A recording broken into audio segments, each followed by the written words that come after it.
Okay, Coach Poe, I think you're pretty knowledgeable on this topic, and I love to hear your reasonable explanations for these things. So first of all, I'd like to start with the question, what do you think happened to the Texas Tech Red Raiders last Saturday?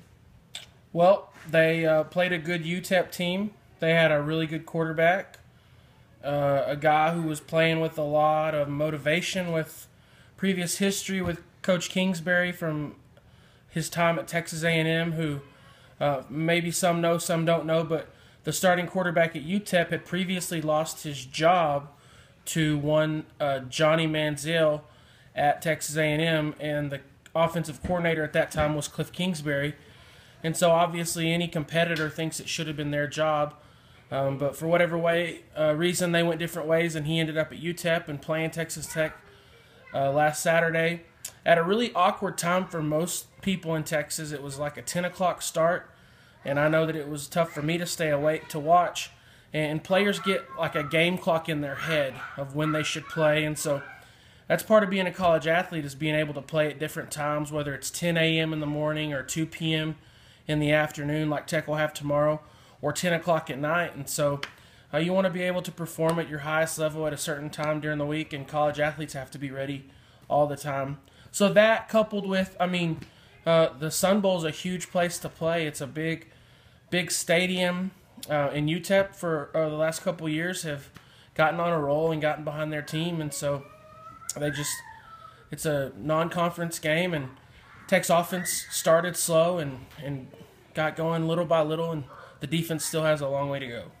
So after that marginal victory that I think people expected a much better performance from the Red Raiders, what do you say to those critics of Cliff Kingsbury who say that he is too focused on his swag and his hair and not so much focused on the discipline of his team? Everything I've heard about Cliff Kingsbury says that he's focused on the team 100%. Few people get to their job at 4 a.m. and work until midnight. And from what I've seen and heard from people close to the program and close to Cliff, have said that's what he's about. When it comes to swag and his hair and sunglasses and things like that, he never asked for any of that.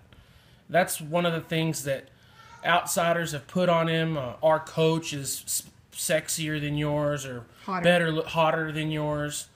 He never asked for any of those things. He wants to coach football, and he wants to be the best, and he wants Texas Tech to be the best. And I think Red Raider fans ought to appreciate that. I know that other coaches around the country appreciate Cliff for that. Think of the guys that he's worked with, from Kevin Sumlin to Bill Belichick.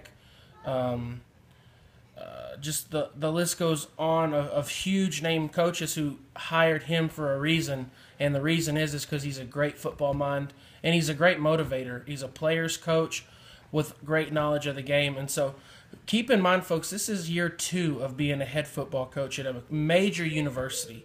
And so I think you'll start to see some things turn around, hopefully. The later in this season, don't make this season a wash by any means. Huge game tomorrow, and be ready for whatever's to come. But year 3, 4, hopefully, should be great. And to everybody who's saying that he didn't earn his extension, again, he didn't ask for that either. He's going to prove himself, and I'm sure if he doesn't, the university's going to do something about it. And you mentioned that he's still playing with players that he didn't get to choose. Yeah, these are all Tuberville's recruits for the most part. He's gotten a couple of junior college transfers in, and some freshmen that he got to pick, like the Stockton kid from Cibolo, Steele, who is having a huge freshman year, could be the freshman of the year in NCAA at this point. So what do you think we can expect from the Red Raiders tomorrow? Huge opportunity on national television against a quality SEC opponent. Not just the SEC opponent, but an old Southwest Conference rivals.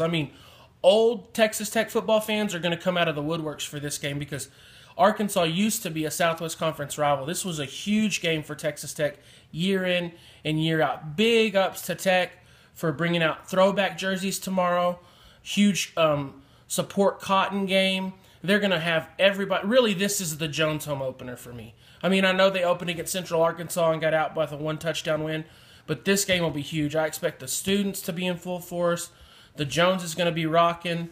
It's national television, midday, people are going to be watching, and hopefully Texas Tech's going to, I mean, they're not going to need to get up for this game. If they need to get up for it, they need to go play somewhere else. But that won't be the case at all. They're going to be ready to go and hopefully show some things that they haven't.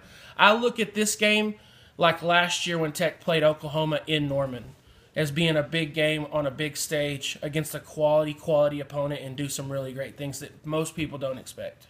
Awesome. Any words you have for the team tomorrow? If you were able to give them a 30-second speech, what would you say tomorrow? I would just say prove them all wrong. Shut up the haters and the doubters and do what you've been coached to do day in and day out and do you and do it well. Amen. Coach Poe, thank you.